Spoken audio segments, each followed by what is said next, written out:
आज सबसे पहले आज की सबसे बड़ी खबर। आप सब लोग सोच रहे थे कि 3 दिनों के बाद यानी 4 मई को लॉकडाउन खुल जाएगा और आपको अब लॉकडाउन से आज़ादी मिलने ही वाली है। लेकिन ऐसा अब होगा नहीं, क्योंकि सरकार ने देश में लॉकडाउन को 2 और हफ्तों के लिए बढ़ा दिया है। 2 हफ्तों के लिए यानी 14 दिन के लिए। यानी अब देश को कुल मिलाकर 54 दिनों के लिए लॉकडाउन में रहना होगा। ये सब मिलाकर 54 दिन हो जाएंगे। पहली बार जब लॉकडाउन हुआ था वो 21 दिनों के लिए लागू हुआ था, फिर 19 दिनों के लिए इसे और बढ़ा दिया गया। लेकिन 3 मई के बाद अगले 14 दिनों के लिए भी देश में अब लॉकडाउन जारी रहेगा। यानी सरकार आपसे कह रही है कि अभी कुछ दिन और गुजारिए लॉकडाउन में। हालांकि इस दौरान रेड, ऑरेंज और ग्रीन जोन्स में शर्तों के साथ कुछ रियायतें आपको जरूर दी जाएंगी और इन रियायतों के बारे में हम आज आपको आगे बताएंगे। लेकिन पहले यह जान लीजिए कि सरकार को इतना बड़ा फैसला आखिर क्यों लेना पड़ा। सबसे पहली बात तो यह है कि अब तक के 6 हफ्तों के लॉकडाउन में से भारत को कोरोना वायरस के खिलाफ लड़ाई में काफी हद तक सफलता मिली है। लेकिन अगर 3 मई को एक साथ पूरे देश में लॉकडाउन हट जाता तो संक्रमण के मामले फिर से तेजी से बढ़ सकते थे। इसलिए लॉकडाउन को पूरी तरह से नहीं हटाया गया। दूसरी वजह यह है कि 27 अप्रैल को प्रधानमंत्री के साथ बैठक में ज्यादातर राज्यों के मुख्यमंत्रियों ने लॉकडाउन बढ़ाने की अपील की थी, जबकि कुछ राज्यों ने थोड़ी बहुत रियायत के साथ लॉकडाउन जारी रखने पर जोर दिया था। यानी अगर ये लॉकडाउन नहीं भी बढ़ता तो भी बहुत सारे मुख्यमंत्री अपने अपने राज्यों में अपने स्तर पर लॉकडाउन बढ़ाने वाले थे। तीसरी वजह यह है कि देश में कोरोना के मामले अब भी बढ़ रहे हैं, रुके नहीं हैं। दिल्ली, महाराष्ट्र, गुजरात, मध्य प्रदेश, राजस्थान, तमिलनाडु, तेलंगाना और उत्तर प्रदेश में कोरोना वायरस के 2000 से लेकर 10,000 मामले सामने आ चुके हैं। चौथी वजह यह है कि सरकार नहीं चाहती कि कोरोना वायरस अब तीसरी स्टेज में पहुंचे, जो सबसे खतरनाक होती है। तीसरी स्टेज में समुदायों के बीच संक्रमण फैलने लगता है। अंग्रेजी में इसे कम्युनिटी ट्रांसमिशन कहते हैं। पिछले करीब 1 हफ्ते से हर दिन कोरोना वायरस के 1500 से 2000 नए मामले आ रहे हैं। इसलिए सरकार को लॉकडाउन बढ़ाने का फैसला लेना ही पड़ा। और पांचवी वजह यह है कि लॉकडाउन हटाते ही बड़े पैमाने पर लोगों की आवाजाही शुरू हो जाती और संक्रमण के शिकार कई लोग ऐसे राज्यों या शहरों में पहुंच जाते जहां फिलहाल हालात नियंत्रण में है। इसलिए तीर्थयात्रियों, मजदूरों और पर्यटकों के लिए तो ट्रेन चलाई जाएंगी, लेकिन बाकी लोगों के लिए रेल यातायात और हवाई यातायात अभी भी बंद रहेगा। हवाई यात्रा पर भी ऐसे ही पाबंदी रहेगी और पब्लिक ट्रांसपोर्ट भी बंद रहेगा। सरकार लोगों के स्वास्थ्य का भी ध्यान रखना चाहती है और अर्थव्यवस्था को भी फिर से पटरी पर लाना चाहती है। इसलिए रेड, ऑरेंज और ग्रीन जोन के लिए अलग अलग नियम बनाए गए हैं। प्रधानमंत्री मोदी कह चुके हैं कि जान को भी बचाना है और जहान को भी चलाना है, और इसी बात को ध्यान में रखते हुए यह फैसला लिया गया है। प्रधानमंत्री मोदी पिछले कुछ दिनों से लगातार इस मुद्दे पर बैठकें कर रहे थे। 27 अप्रैल को मुख्यमंत्रियों से बातचीत करने के बाद आज प्रधानमंत्री ने वरिष्ठ मंत्रियों के साथ एक बैठक की। विशेषज्ञों की राय लेने के बाद लॉकडाउन बढ़ाने का फैसला लिया गया। हमारे देश में 733 जिलों को कोरोना संक्रमण के मामलों को देखकर रेड, ऑरेंज और ग्रीन जोन में बांटा गया है। इनमें 130 जिले रेड जोन में आते हैं, 284 जिले ऑरेंज जोन में आते हैं और 319 जिले ग्रीन जोन में आते हैं।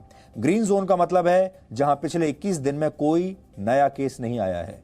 रेड जोन वो है जहां लगातार मामले सामने आ रहे हैं, जहां स्थिति सबसे ज्यादा खतरनाक है। रेड जोन का निर्धारण इस बात से किया जाता है कि इन इलाकों में कितने एक्टिव केस हैं, कितने दिन में यहां मामले दुगने हो रहे हैं और यहां पर कितनी टेस्टिंग हो रही है और प्रशासन की टीमों का फीडबैक वहां पर क्या है। इसलिए जो सबसे खतरनाक जोन है वो है रेड जोन।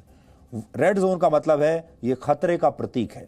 जो इलाके ग्रीन जोन या रेड जोन दोनों में नहीं है उन्हें ऑरेंज जोन में रखा गया है। हम आपको बताते हैं कि नई गाइडलाइंस के मुताबिक आपको 4 मई से क्या क्या छूट मिल सकती है। लेकिन उससे पहले आपको यह जानना जरूरी है कि कौन कौन सी सर्विस अब भी नहीं खुलेगी, फिर चाहे जोन कोई भी हो। 17 मई तक हवाई यात्रा नहीं होगी, ट्रेन नहीं चलेंगी, मेट्रो भी नहीं चलेगी, किसी राज्य की बस दूसरे राज्य में नहीं जाएगी। जरूरी सेवाओं से जुड़े लोगों को छोड़कर एक राज्य से दूसरे राज्य में आना जाना बंद रहेगा। स्कूल, कॉलेज बंद रहेंगे। Shopping mall, cinema hall, hotel, gym इत्यादि सब बंद रहेंगे। मंदिर, मस्जिद, गुरुद्वारे, चर्च सब बंद रहेंगे। धार्मिक, राजनीतिक, सामाजिक और खेल के कार्यक्रम बिल्कुल नहीं होंगे। शाम 7 बजे से लेकर सुबह 7 बजे तक जरूरी सेवाओं को छोड़कर कोई आवाजाही नहीं होगी। 65 वर्ष से ऊपर आयु के लोग और 10 वर्ष से कम आयु के बच्चे और गर्भवती महिलाएं घर से बाहर नहीं निकलेंगे। लेकिन 3 मई के बाद आपको अपने इलाके के हिसाब से लॉकडाउन में कई रियायतें मिल जाएंगी। जैसे हम आपको रेड जोन के बारे में पहले बताते हैं कि अगर आपका इलाका रेड जोन में है, जो सबसे खतरनाक जोन है, तो आपको 3 मई के बाद क्या छूट मिल सकती है। बस इसमें शर्त यह है कि आपका इलाका कंटेनमेंट जोन से बाहर होना चाहिए। कंटेनमेंट जोन का मतलब यह है कि जो इलाका कोरोना संक्रमण का हॉटस्पॉट है, हॉटस्पॉट के अंदर किसी तरह की कोई छूट नहीं है। लेकिन रेड जोन में, कंटेनमेंट जोन के बाहर जो रियायतें मिलेंगी, उनमें शहरी इलाकों में कंपनियों के ऑफिस खुल सकेंगे, लेकिन उन्हें 33% कर्मचारियों के साथ ही काम करना पड़ेगा। बाकी कर्मचारियों को घर से काम करना होगा। फैक्ट्रियां खुल सकेंगी। जिन फैक्ट्रियों को छूट दी गई है उनमें दैनिक उपयोग के सामानों का उत्पादन करने वाली फैक्ट्रियां, दवाओं और मेडिकल उपकरण बनाने की पूरी प्रक्रिया से जुड़ी फैक्ट्रियां, आईटी हार्डवेयर बनाने वाली फैक्ट्रियां, जूट उद्योग से जुड़ी कंपनियां, पैकेजिंग से जुड़ी मैन्युफैक्चरिंग यूनिट्स शामिल हैं।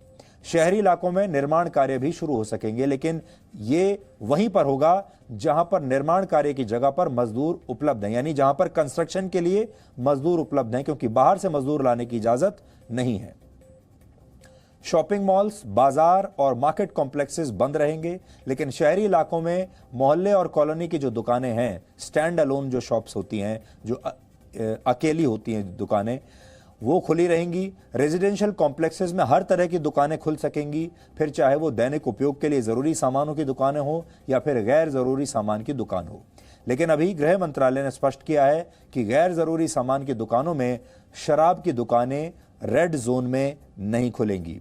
शराब की दुकानें सिर्फ ऑरेंज और ग्रीन जोन में ही खुलेंगी, रेड जोन में नहीं खुलेंगी। बहुत सारे लोग इसका भी इंतजार कर रहे थे, हम जानते हैं, इसलिए ये जानकारी भी आप तक पहुंचाना जरूरी है। रेड जोन में शराब की दुकानें नहीं खुलेंगी। ऑनलाइन शॉपिंग सिर्फ जरूरी सामान के लिए ही कर सकेंगे आप। रेड जोन में सिर्फ परमिशन मिलने के बाद ही 4 व्हीलर व्हीकल्स चलेंगे। इनमें ड्राइवर के अतिरिक्त अधिकतम एक गाड़ी में 2 लोग ही बैठ पाएंगे। बाइक पर पीछे कोई नहीं बैठ सकेगा। Cycle rickshaw, auto rickshaw, taxi, cab service, बस, सैलून्स और स्पाज को रेड जोन में मंजूरी अब भी नहीं दी गई है। लेकिन रेड जोन के ग्रामीण इलाकों में बहुत सारी रियायतें दी गई हैं। ग्रामीण इलाकों में सभी उद्योग और निर्माण कार्यों को मंजूरी दे दी गई है। शॉपिंग मॉल्स को छोड़कर सभी दुकानें खुल सकती हैं। सभी तरह के कृषि कार्यों के लिए भी छूट दी गई है। खेती बाड़ी अब हो सकती है। अब आपको ऑरेंज जोन के बारे में बताते हैं। इन इलाकों में रेड जोन की वो सभी रियायतें मिलेंगी जो अभी हमने आपको बताई, लेकिन इसके अलावा ऑरेंज जोन में 3 मई के बाद टैक्सी और कैब सर्विस को भी शर्तों के साथ मंजूरी दी गई है। एक गाड़ी में एक ड्राइवर और 2 पैसेंजर ही बैठ सकते हैं, लेकिन आप जिले से बाहर नहीं जा पाएंगे। आपको अपने ही जिले के अंदर यात्रा करनी होगी। अब आपको ग्रीन जोन के बारे में बताते हैं। स्कूल, कॉलेज, शॉपिंग मॉल, बाजार, सिनेमा हॉल, धार्मिक स्थल यहां पर भी बंद रहेंगे। लेकिन ग्रीन जोन में 3 मई के बाद दूसरी सभी गतिविधियां शुरू हो जाएंगी। ग्रीन जोन की सबसे बड़ी छूट यह है कि इन इलाकों में अब बसें चल सकेंगी, लेकिन बसों में सीटों की क्षमता से सिर्फ 50% लोग ही सफर कर सकेंगे। बस डिपो 50% कम क्षमता से काम करेंगे। एक महत्वपूर्ण बात यह भी है कि सभी जोनों में अस्पतालों की ओपीडी सर्विस और मेडिकल क्लिनिक खोलने की परमिशन दे दी गई है। हालांकि कंटेनमेंट जोन के अंदर इनकी इजाजत नहीं दी गई है। 17 मई तक भारत में लॉकडाउन के 54 दिन पूरे हो जाएंगे। कई देशों के मुकाबले भारत का लॉकडाउन काफी लंबा है, जबकि कई देश इसके मुकाबले कम छोटे लॉकडाउन कर रहे हैं। अब बाकी की दुनिया पर नजर डालते हैं। इटली में 9 मार्च से लॉकडाउन चल रहा है और अब तक इसके 51 दिन हो चुके हैं। स्पेन में 14 मार्च से लेकर 43 दिन तक संपूर्ण लॉकडाउन रहा और 26 अप्रैल के बाद इसमें आंशिक छूट दी गई। ईरान में 14 मार्च से 18 अप्रैल तक यानी 35 दिनों तक संपूर्ण लॉकडाउन रहा। अर्जेंटीना में 21 मार्च से लॉकडाउन है, जिसे अब 10 मई तक बढ़ा दिया गया है, यानी वहां पर भी करीब 50 दिनों का लॉकडाउन होगा। बेल्जियम में लॉकडाउन को 45 दिन हो चुके हैं, वहां 17 मार्च से लॉकडाउन है, जिसे अब 3 मई तक बढ़ा दिया गया है। ऑस्ट्रेलिया में 23 मार्च से गैर जरूरी गतिविधियां बंद हैं। वहां के कई राज्यों में पिछले 31 दिन से संपूर्ण लॉकडाउन है। सिंगापुर में लगभग 2 महीनों से आंशिक लॉकडाउन है। यानी लॉकडाउन तो पूरी दुनिया में इस समय चल रहा है, लेकिन यह हर देश की सरकार के ऊपर है कि वो लंबे लॉकडाउन रखना चाहती है या छोटे लॉकडाउन रखना चाहती है। लेकिन अगर आप भारत को देखें तो भारत अब तक काफी सफल रहा है। यानी अगर 17 मई के बाद भी भारत में लॉकडाउन बढ़ाया गया तो हो सकता है कि इस मामले में भारत एक नया वर्ल्ड रिकॉर्ड बना दे। सबसे लंबा लॉकडाउन भारत में हो जाएगा। कुल मिलाकर आपको कुछ और दिन लॉकडाउन में गुजारने हैं और यह अच्छा रहेगा कि आप इस लॉकडाउन के लिए मानसिक रूप से अपने आप को तैयार कर लें। अब तक तो आपको लॉकडाउन के नियमों के बारे में पता चल गया होगा और बहुत सारे लोगों को तो अब आदत भी पड़ गई होगी लॉकडाउन की। इसलिए इस बार हमें लगता है 2 और हफ्ते लॉकडाउन के अंदर बिताने में आपको कोई खास कष्ट नहीं होगा।